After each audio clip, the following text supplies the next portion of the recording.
ladies and gentlemen, right? That's a brief introduction this morning, because what we want to do is we want to go one step a notch higher, and we want to welcome our keynote speaker.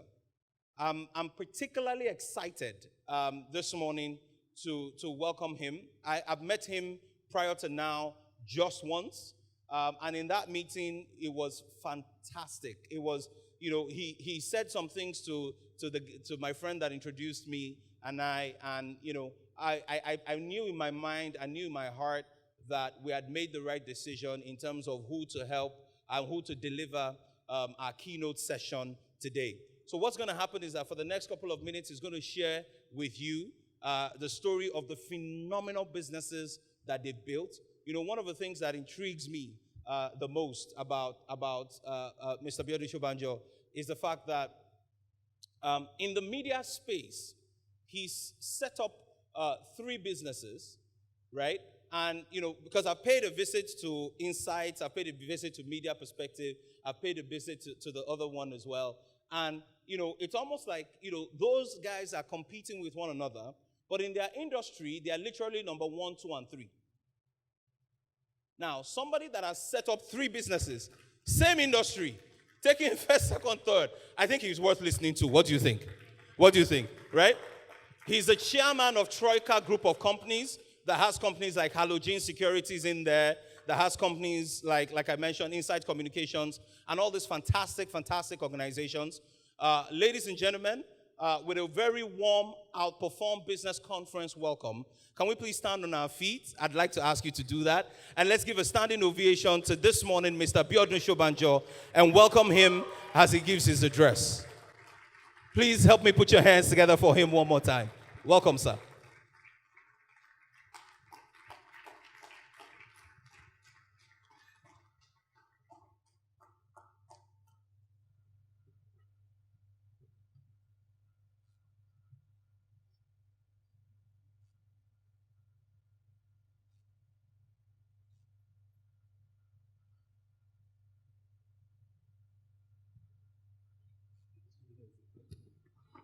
Hello.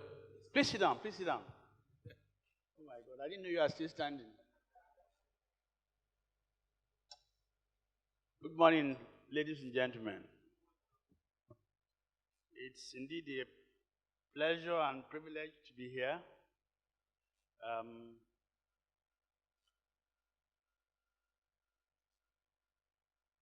I don't know, this Deji person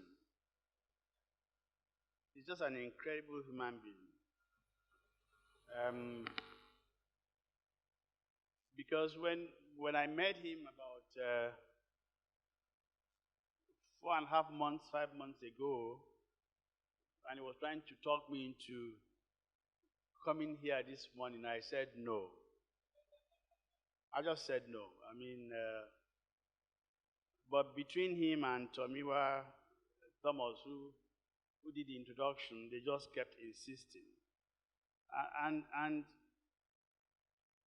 I tell you why I said no, particularly when he told me the motive of his inviting me here. I felt that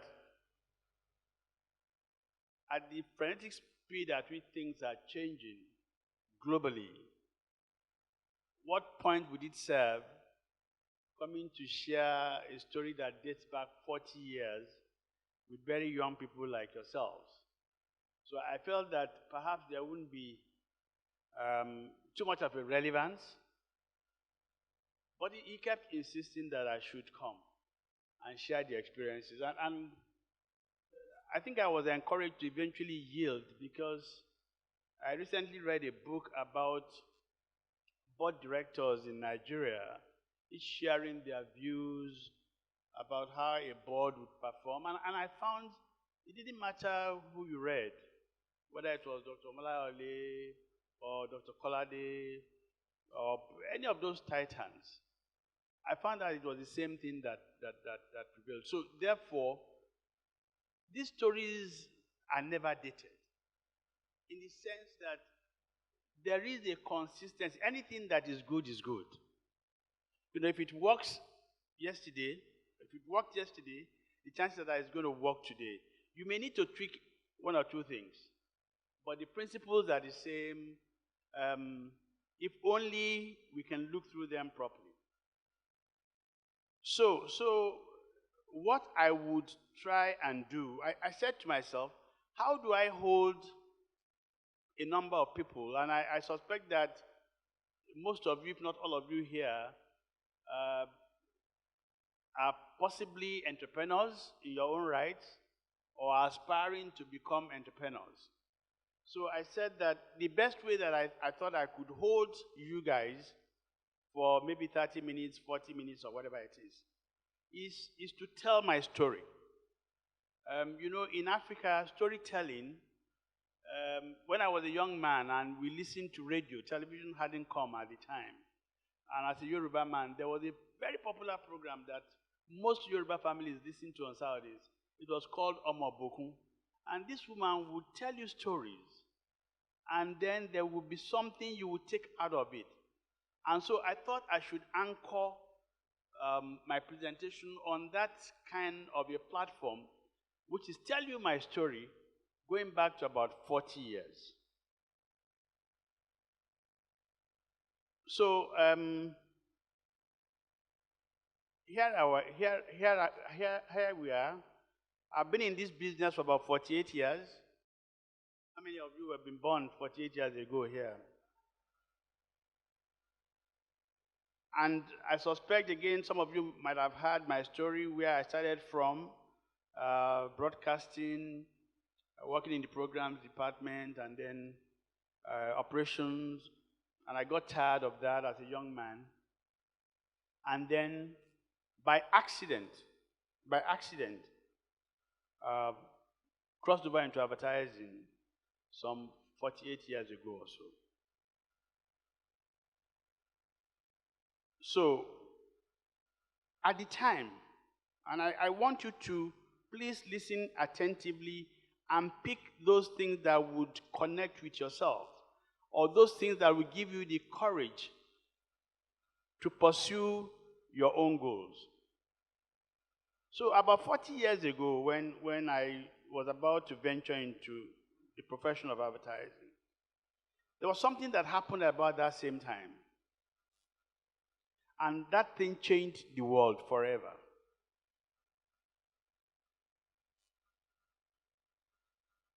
It was the coming into being of the world's first 24-hour news channel, what we all know today as CNN.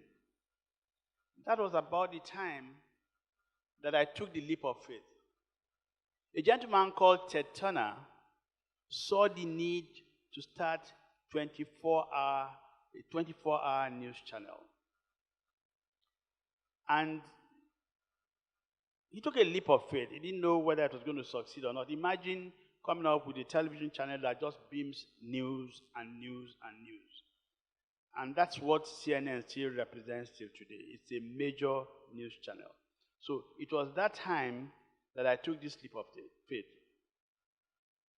40 years ago in Nigeria, you could get a job as soon as you left university. All right? And as you got that job, you got a form telling you to apply for a car loan. And you got that car loan almost immediately, 40 years ago. 40 years ago, you could buy a Volkswagen Beetle for 2,500 naira. You heard me right. 2,500 naira. You could buy a Passat or a Datsun for 3,500 naira. And a Mercedes-Benz 200, you could buy for 10,000 naira. In this country, 10,000 naira, 40 years ago. 40 years ago, you could buy a bag of cement for 2 naira 40 kobo. And a car tire for 4 naira. So it was within that kind of an environment that I felt I needed to do something. But why did I take that decision? And by the way, I don't know what you've heard this morning, there are all sorts of myths about starting a new business. Somebody will tell you that, oh, you got to have a feasibility study, you got to have a business plan. Then you swear through perhaps what you want to call your corporate philosophy, an organizational plan, and again, work out the cost of establishing the business. You see, all of those would happen under an ideal situation. But as we all know, life doesn't work like that.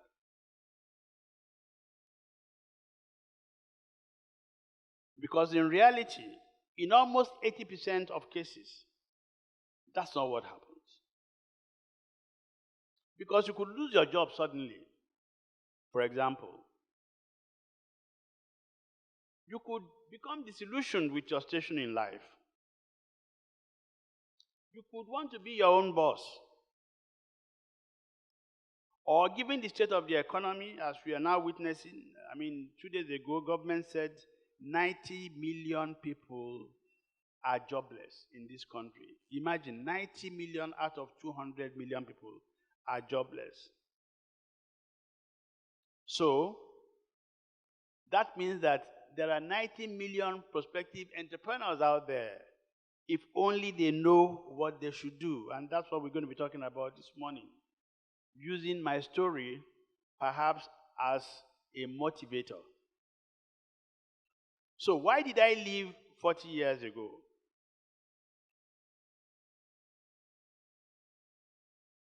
Like I did say, some of you might have heard my story, crossing from broadcasting to advertising, where I started at the lowest rung of the executive ladder. I was hired as an account executive trainee in November of 1971. So, and I joined and I worked very hard. 4.5 years later, I was appointed the director of the company. It was an American-owned advertising company called Grant Advertising. And it was the third biggest advertising company in Nigeria. Now, at the time I was appointed to the board of that company, it was unheard of for a young man of my age to be appointed to the board of an advertising company, especially one that just joined the company 4.5 years before. And on the board of that company were such juggernauts as the late chairman of the company, Chief Adeyemi Lawson. You may not know of him, but he was a phenomenon during his time. There was Chief Chris Ogunbanjo, who you probably might have heard of. And there were some Americans. There were 2 other Nigerian non-executive directors. And we had 3 executive directors on the board. So it was a very serious company. And it was working for some of the best clients in this country, from Coca-Cola to Nestle, all those kind of clients. So for me, as a young man, I was 31 at the time, I could say that life was good. Here was I lived in a whole company house. I had 2 company cars. I had a cook. I had a steward. For a young man of 31, life was good. Or so it seemed.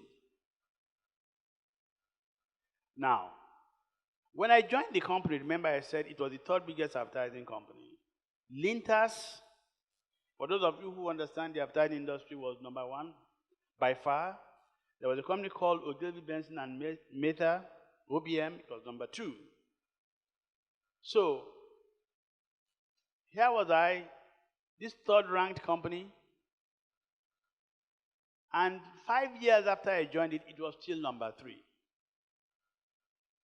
Now, I didn't feel comfortable with that because I don't like being number 3. I like to be number 1. That's the mentality that I have, and I still have that mentality till today as I talk to you. And you know why? I have always believed that being number 1 is not a birthright. You have to work for it. And you have to earn it. I didn't think that we were working hard enough at Grant to challenge the 2 other companies ahead of us. So I became disillusioned. I didn't think that being a director and enjoying myself was good enough. Unfortunately, my other co-directors they were not inclined in the manner in which I was. They felt that life was good enough. One of them was an expatriate. The managing director, was a Nigerian. And I just felt that I couldn't continue to stay. That was why I left. Now, for a young man, anybody would say that that was madness. Now, at the time I was married, I had a very young child, and I was willing to throw all of that into the trash can and start my life anew. But the problem was, I had no idea what it cost or how I was to start another advertising agency. But I had taken the decision I was going to leave. So one fine day, a friend of mine came to see me. I was in the UK. I was actually undergoing a training. Came to see me, and we were walking down Oxford Street, and I asked him, they owned an advertising agency at the time. Their agency had just started. And I said, look, how much does it actually cost to start an advertising agency? So he threw different figures. It depends on what kind of an agency you want. The big one, small one, medium one. So anyway, I came back to Nigeria, and I started thinking I was going to start an advertising company. And I shared this vision with a very young account executive who used to work with me. Don't forget, I was deputy managing director at the time. So I called this young man, and I said, you know what, I want to go and start an advertising agency. What do you think? And because I hired him, and I liked him a lot, because of his intellect and his work attitude, and he said he thought it was going to be a good thing. The name of the gentleman is Jimmy Aoshika. He's our group CEO today. He's been with me now for 42 years.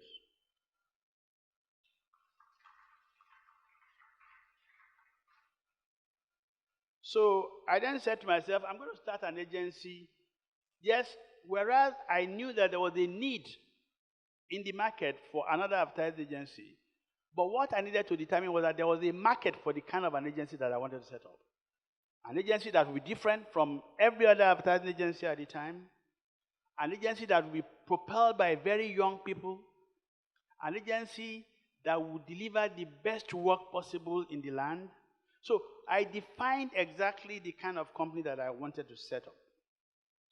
And I picked 3 other people from Grant who were young. All of them were in their 20s at the time.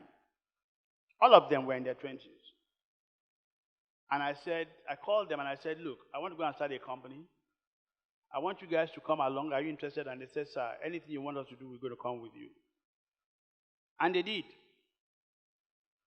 There was a man called Richard Ibe, the late Sheson Ogunro, and the late Johnson Adebayo. So they followed me. And then we took another man who was to look after our finances, even though I took him reluctantly. So now, having assembled this team, now we now need to talk about money. It then occurred to me that, but we will need money to start this business. So I turned to these 5 other guys and I said, okay, look, we need to start this company. And you need to put money in the business. And they scratched their heads. I, as the leader of the team, I put down 24,000 naira. And each of the other guys I called put down 1,000 naira. That was all they could afford to put down. And then in the case of Jimmy Awoshika, his mother gave him another 7,500 naira.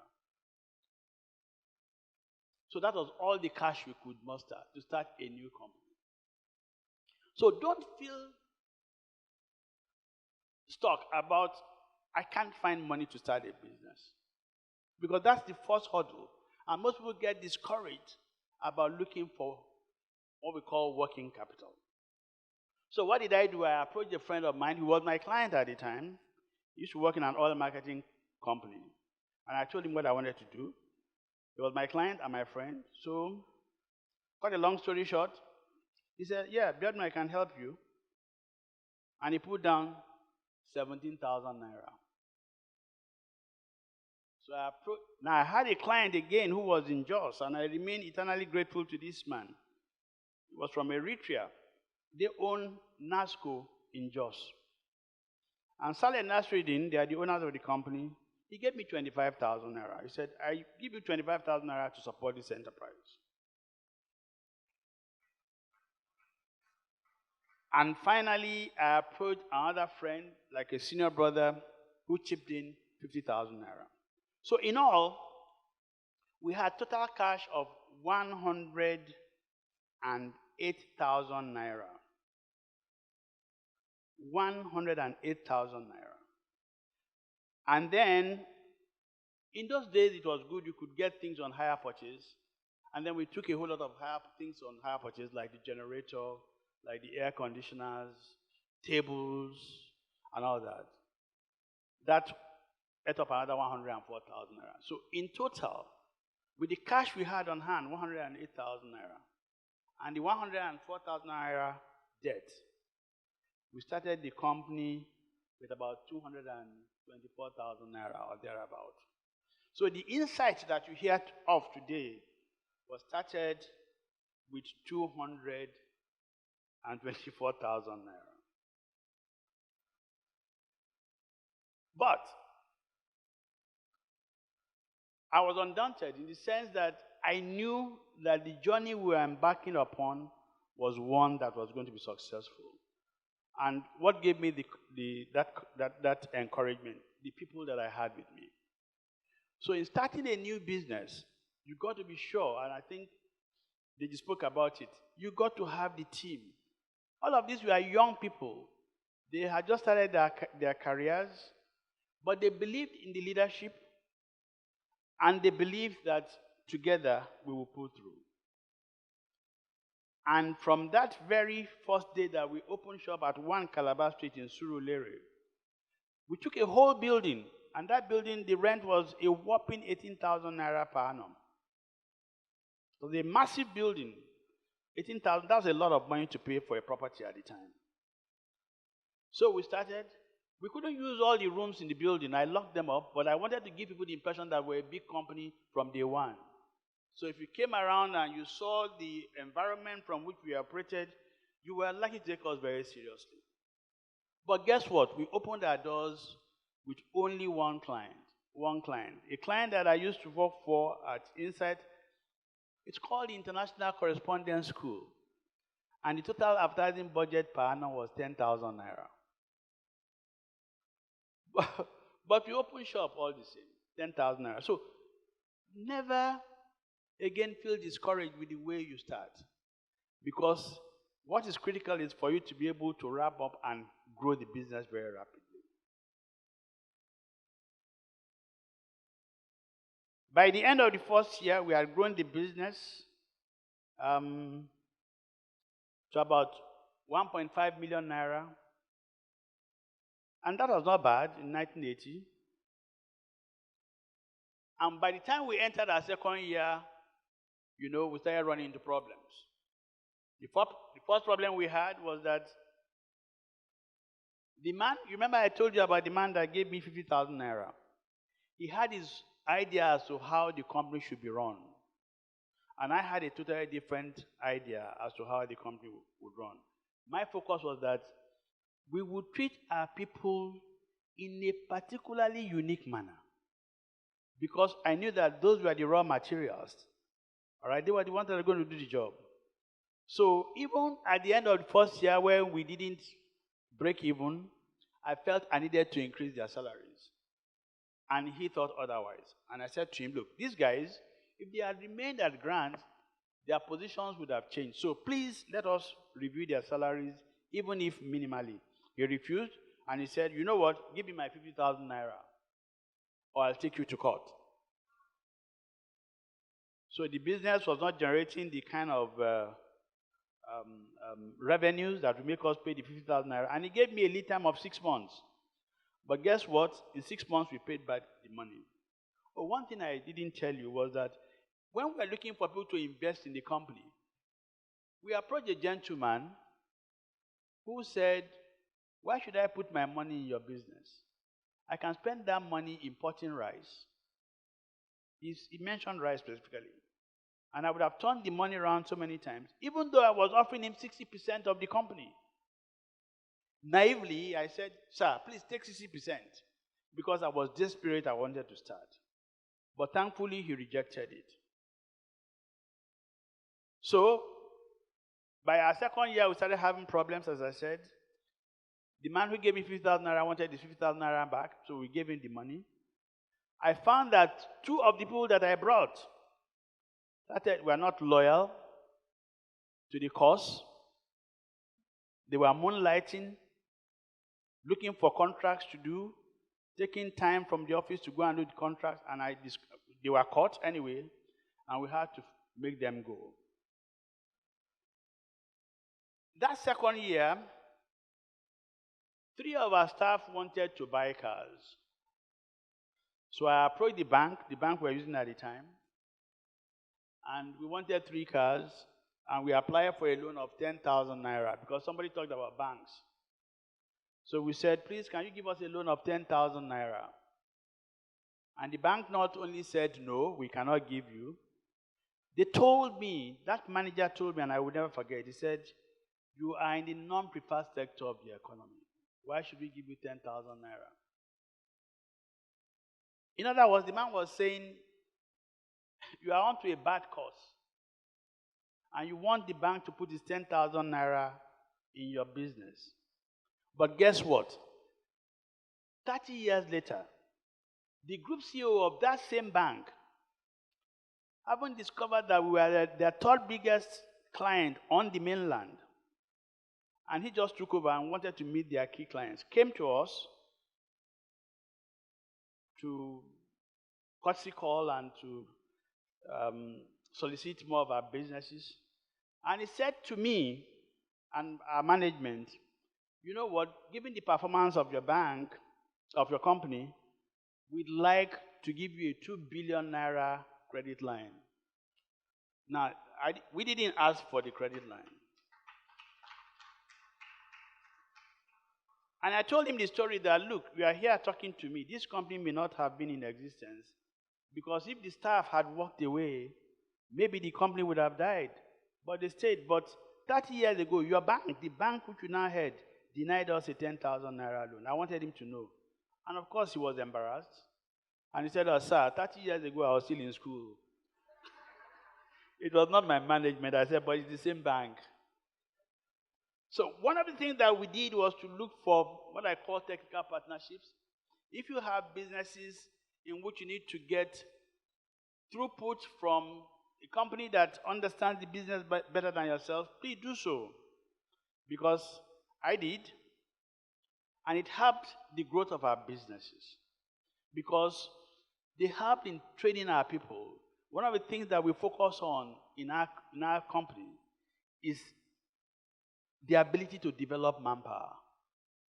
We really spend a lot of our finances on manpower development. And it explains why today, if you go around this country and look at the agencies that are doing well, the S1Us, the DDB Kazas, TBWA, Noah's Ark, Extreme Ideas, Base Coast, GSP, all of those companies, all of them, the owners of the companies used to work with us at one time or the other. So we are known as the University of Advertising because our focus is always to develop people. So, and then as we grew the business and grew the people, we also felt that we needed to begin to diversify our businesses so we could begin to create multiple streams of income. At the time, the guys who work in our business didn't think of that. And the first we ventured into was an outdoor company called Clean Site Outdoor Services. And it did very well. I'm not going to bother you into how we went into it, but it was instigated by a client who felt very unhappy at the quality of service his company was getting from outdoor companies. Now, we had no control over that. These are third-party suppliers. And then I said to my guys, look, let's take our fate in our hands. Let's start our own outdoor company. So we started the company. We didn't know the business. We didn't understand it. But, you know, we found people who could run it and then put some key people there to work with them. So we started out that company in 1984. And that company, we changed the name to Optimum Exposures. Now, how many of you know that board at Ilubiri Marina just before you climb the third mainland bridge? That massive board on your right. Raise up your hands. You know the board? Now, you see Optimum Exposures written on that site. That site cost about 150 million to put up. That site you go past every day. Cost about 150 million to put up. But it's one of our major assets. I won't tell you how much that site generates per annum. But it does generate some good revenue, I can tell you that. So that was the beginning of our diversification. By 1990, we started a second advertising company called MC&A. That company no longer exists, and I tell you why we started it. As Insight grew, clients were coming, and we found we were beginning to turn some of them back because in our business, you are not allowed to work for competing accounts. So in other words, if I work for Nestle, I couldn't work for Cadbury. And that was beginning to give me problems. So one day I went to our partners in the UK. I was talking to the MD of one of them, and I said, look, I have this problem. We are turning down businesses because of conflict. And the guy said to me, start a second agency. So I said, okay, look, I can do that, but I want it affiliated with a top agency as well. He said, okay, let's talk to the Saatchi & Saatchi guys. So he called the MD of Saatchi & Saatchi, which was part of the group, arranged a meeting. I went to hold a meeting with the man who was in charge of their international operations, and we started talking, Richard Humphreys, and he said to me, they call me BB, by the way. You know, Biodun is too difficult a name for this. So they call me BB, and I don't mind. They call me. So he said, BB, look, have you got a second agency? And I said, yes. Now, we didn't have a second agency. So he said, can you give me a profile of some of the guys who run the business? And out of my head, I read out the profile of 5 of our guys at Insight who I knew would go and run the business and be part of the management. And so there and then I got the affiliation. There and then. We didn't even have a company. So I came back, registered a second company called MC&A, shipped. In any case, we started having problems because, you know, these guys had moved up and they are beginning to hit their glass ceilings because of the ability to move up. How many executive directors can we have? So I thought starting a second agency gives them the opportunity to grow and develop. So we started MC&A. By the same token, we then started the first PR company. So we were the first advertising agency to start a second advertising company. By the same token, we started a PR company called the Quadrant Company because, again, for the same reasons, I felt that PR was a collateral that we could build on our own. And I moved some of our guys out, and the first person that ran the company was Phil Osagie. Some of you might have heard of him. So we kept on building these companies and diversifying and diversifying. And in 1992, we started Halogen. Halogen's story is one that's particularly interesting, and I won't bore you with it. One fine night, I was sleeping in my house. At about 1 o'clock, my wife had traveled. 1 o'clock, my phone rings. I pick the phone, and somebody says, listen, we are coming to your house. Get 100,000 naira, we'll blow your ass. So I jumped out of the bed. I'm like, did my phone ring? We used to have landlines in those days. It was the phone by my bed. So I'm like, this phone rang. But to be sure, anyway, I called the police, and I told them what had happened. The police came to my house, and I said, please, just mount a roadblock in front of my house. My house was on the main road, on Akwebi Road at the time. So I also gave them, you know the police, I gave them something to motivate them. And then they said, no, we know you, we see you, sometimes you go out, you're coming back at night from a party, you know, we recognize you. We'll keep an eye on your street, don't worry. And they left. Now, I had security guards in my house. When I got down, they were sleeping. So I woke them and said, listen, you guys have no business sleeping. This is what is happening. So anyway, the police left. About an hour later, a car screeched in front of my house. Screeched to a stop. I looked out from my window, from my bedroom. 4 doors opened. 4 guys came out, and they went to my gate and started rattling it. Anyway, cut a long story short, they shot towards my guards. Thankfully, I also had a gun. So anyway, we started shooting. Some of you may think that the way I look, I cannot carry firearm. Don't dare me.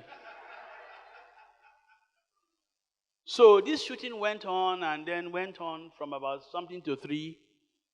And it continued till about after 7 in the morning. Oh, you never heard of the story, eh? So after 7, I got tired. So I dropped my gun on my bed.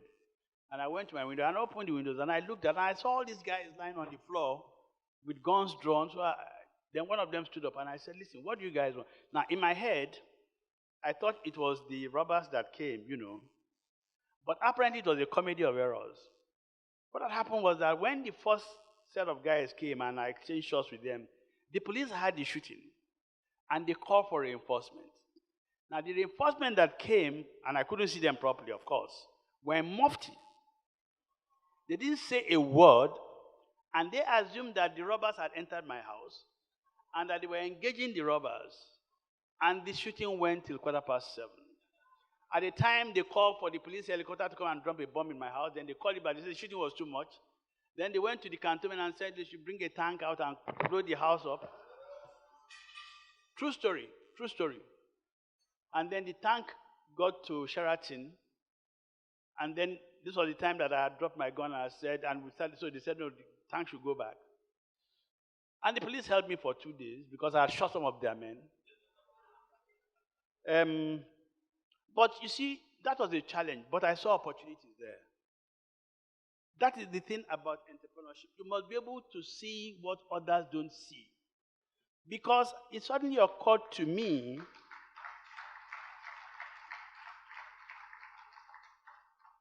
particularly when we then said, after all of these things had died down, we said, okay, guys, let's put a guard in our houses and our offices. I remember in Calabar Street, we had a malam as a guard.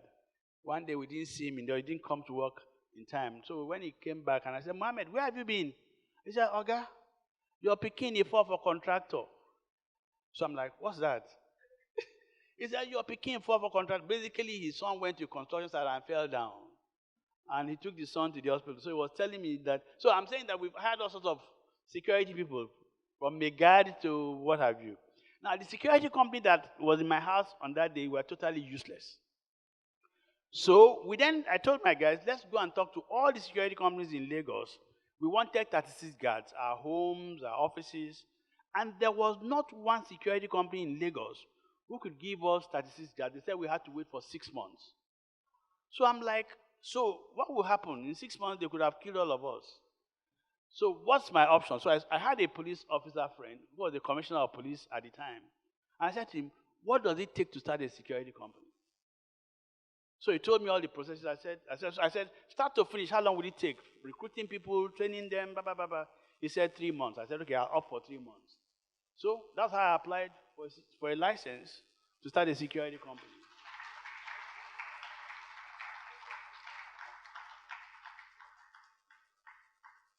And today, I can tell you, I don't know of any security company that's better than Halogen Security.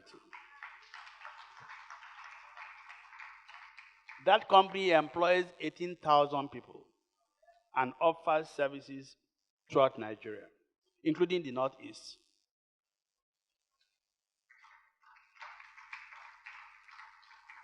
So we were starting all these companies, and then over time we had a second media independent. We had our first media independent called All Seasons Mediacom. Then we started a second one called Media Perspectives. Then we went into real estate. We have a company called Black Onyx. You don't even want to know the things that we've done. And we started from this insight. The money we put in these businesses came from insight. So entrepreneurship can be very good, but there are also challenges. Because I shouldn't just paint you all the sweet stories.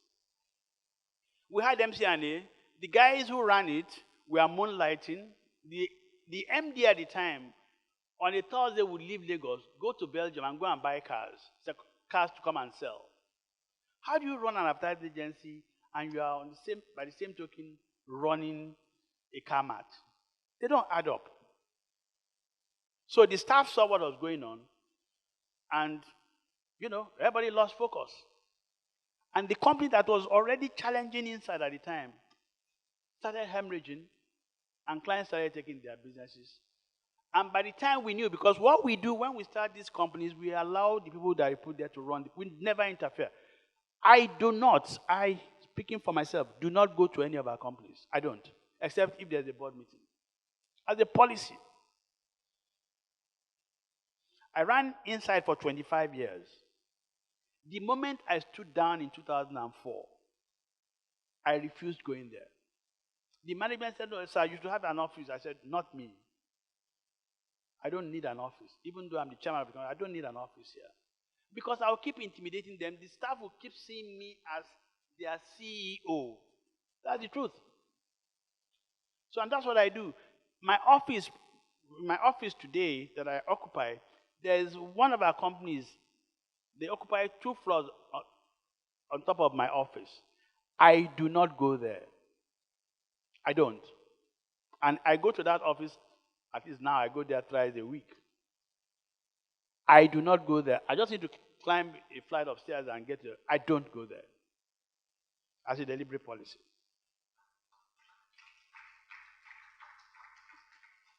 All our companies are affiliated to good companies.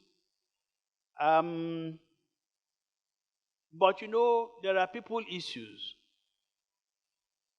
Apart from the fact that you motivate staff and they want to go and start their own things or work in corporate companies and things like that, and and I feel proud at what these guys are doing, particularly members of our alumni.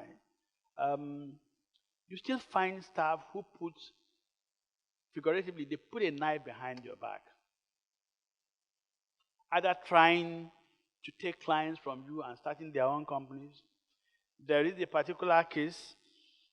We were trying to explore the possibility of a partnership with a global company. And they said we needed to go and open an office in Ghana. Oh, we had opened an office in Ghana. In fact, there used to be inside Ghana as at 1996, 1997. We lost money in Ghana because, you cannot benchmark what you do at home with what happens across the border. When we went to Ghana, we did a partnership between Gray, ourselves, and some Ghanaians. But by the time we went to that country, Ghana had gone through a very bad economic phase, in which, over a 10-year period, there was nothing called marketing in Ghana. So we couldn't find the people to actually fit into the agency. So we shipped some of our guys from Lagos to Ghana, and they formed the nucleus of. There were 4 very senior guys we sent to Ghana. And life was good in Ghana for them. When we told them to come back, they refused to come back. In fact, today they have their own companies in Ghana. And they're doing well. But we lost so much money in Ghana because we couldn't just get the traction. And we decided to pull out of the place. Plus, of course, with all due respect to our Ghanaian friends and brothers, the Ghanaian spirit and attitude is different from that of the Nigerian. So there was a disconnect. We like to get things done. I am personally driven by results. And it was very difficult to get our Ghanaian guys to come on board on that. So, and it was taking a lot of my time. I was going forward and backwards, and I needed to focus more on what was going on in Nigeria. So we pulled back, pulled out of the business, and I don't know whether the company exists today or not.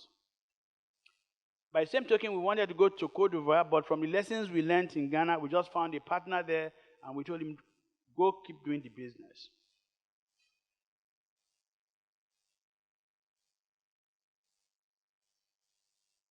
So, these are the kind of stories that I want to share with you. By 2015, now over time, I now started thinking, look, how do we turn our businesses into global brands as such? So that long after people like us would have been gone, those businesses will remain. Because one of the bane of Nigerian businesses is that they tend to die shortly after the founders themselves are gone. And I didn't want that to happen. So, of course, there were invitations from Nigerian Stock Exchange for us to come and list. So if it was about money, now one thing I need to tell you is that from day one, I told the people who came with me, this business is not going to be driven by money. We are not motivated by money. That may sound a crazy thing to say. On the contrary, we said, from day one, we said, if we do a good job and do so consistently, fame and fortune would follow. Can I repeat myself? We said from day one, if we do a good job and do it consistently, fame and fortune will follow. In other words, we'll become popular and then we'll make money. Even though I still can't find the money till today. So really, you see, we didn't put money in front. There are some people who want to be entrepreneurs because they want to be rich. Now, if you put that as your goal, you are making a mistake. The first thing is that whatever it is you want to do, be sure that you are able to make a difference and you become a reference in that business. Now, if you are able to achieve that, I promise you one thing, you'll be famous and you'll be rich.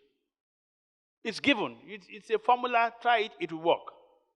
But the first thing is, don't forget, at a point in time, there were about 100 advertising agencies in Nigeria. Insight alone had 20% market share. So that tells you that you'll be famous, and we became famous. Insight became, in fact, it used to be the case that if anybody saw anything good on television, anything exciting, they would ask, is that from Insight? Even when Insight didn't do it. No, it's true. So you will become famous, and you would also make money. It's given. As I said, I'm still looking for the money in my own case. So we then weighed the option. If they said to us, come and list at the stock exchange, it would have been a means of getting very rich. But what would I do with the money? That's the question. Today, now, I eat twice a day. So you cannot eat more than thrice a day anyway. So if you had all the money, I cannot drive 2 cars at a time. And I cannot sleep in 2 bedrooms at a time. It's not possible. So if you know that you just want things to be done in moderation, but you want to leave a mark, I know that if I die today, honestly, I have no regrets. I feel fulfilled as an individual that from nothing, from a capital of 108,000 naira only, we've been able to build the things. As a group, we employ about 20,000 people. And our turnover, we belong to small and medium scale enterprise, but we are happy. So rather than go to the stock exchange, I said, no. I'd rather partner with a global company, all right, that has the same mentality as ourselves. Because if you partner with people to whom your ideologies are not aligned, there will be a problem. And I give you an example. A friend of mine, some of you might have heard of him. His name is Martin Sorrell.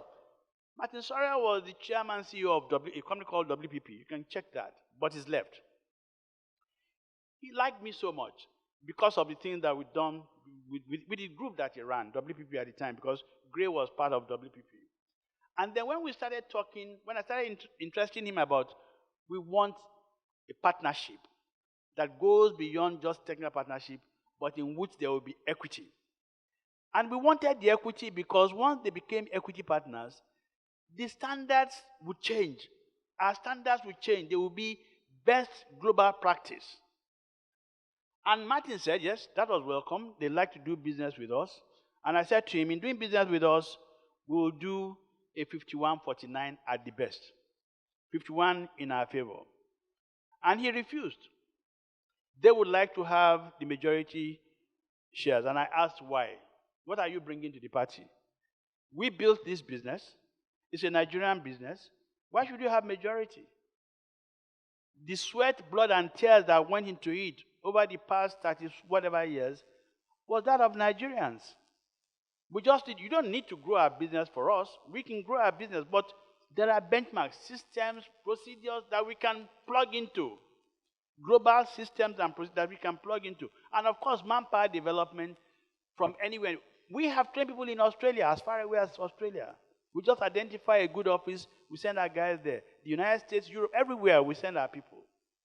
And I wanted that to continue. because that is the way that the business can be in perpetuity. And Martin refused, and we shook hands, and I went away. Shortly after, another group came to talk to us. The Publicis Group, who are now our partners, they actually came to us. And I said to them, and guess what? By the time they were talking to us, the rules in Nigeria had changed. They had said, no foreigner can own more than 25% equity in our business. So on that basis, we negotiated with Publicis, and they were very happy. When they did the due diligence on our businesses, they did not believe that we were a Nigerian operation.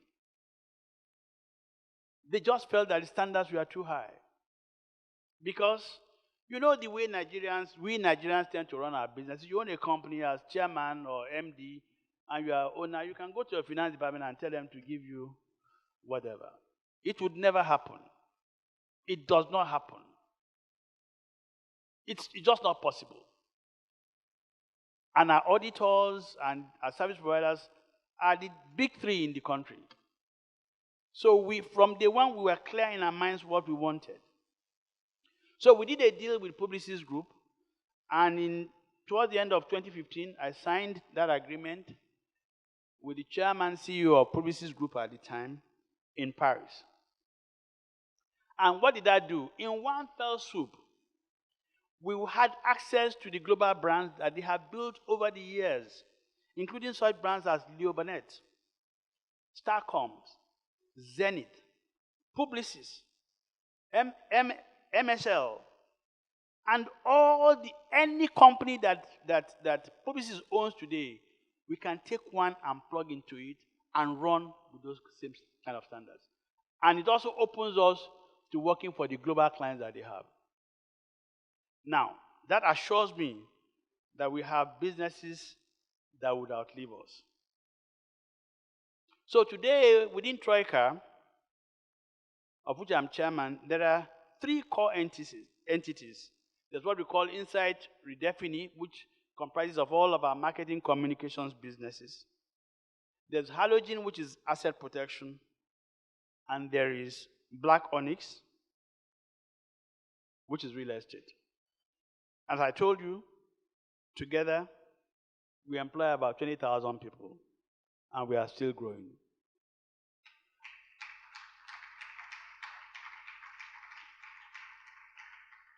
So that's the end of my long story.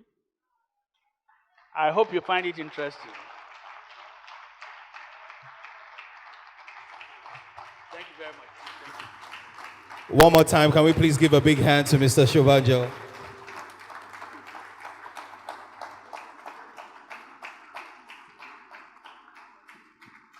Thank you. Please have your seats.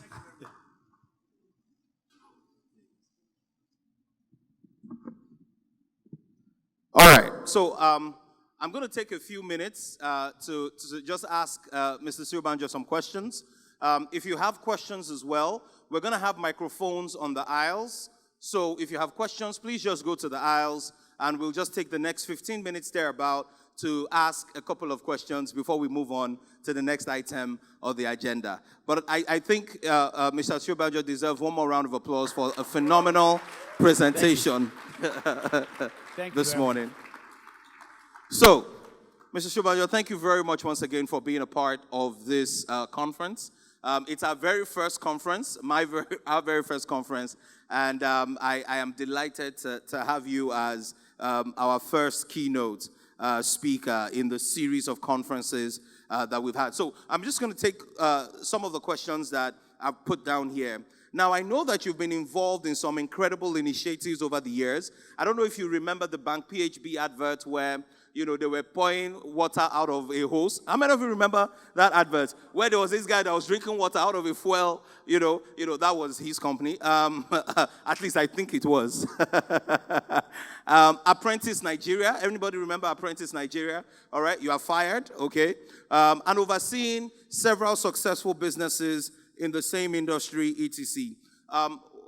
You've mentioned a few things, sir, but could you give us, maybe just highlighting them again, 2 or 3 principles that you would say have guided your career all through the last 40-something years? So I know one of the things you said is that you don't put money first. Are there 2 or 3 more that are guiding principles for you, for your business over the last 48 years?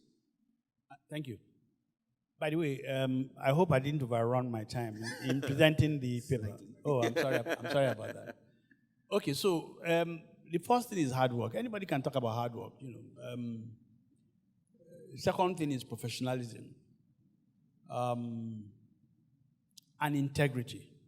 You really cannot. It doesn't matter what you do. You got to put all of those three things in focus. Now, somebody can say, and I also like to encourage people to venture into areas in which they have some knowledge. All right? And if you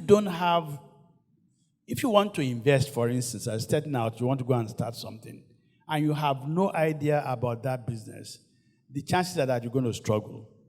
But if it is something that you understand, you have some kind of understanding of that knowledge or skills, then chances are that you would run away with some success. Now, hard work, you cannot compromise on that. You really need to work your socks out. When we started Insight, every day we were in that office Monday through Saturdays. I would usually get to work at about 7 o'clock. And I was there till about 10 o'clock every day. Wow. Yes, every day. And guess what? The guys who came with me were happy to stay and work that long. Because they could see we were pursuing something. And in the process, and because we did good work as well, we delighted our clients. So that ensured tenure on the business. It ensured profitability on the business. So those three things I'm going to suggest that we take on board once we are on our own and we set out. All right. Thank you very much, sir. Thank you.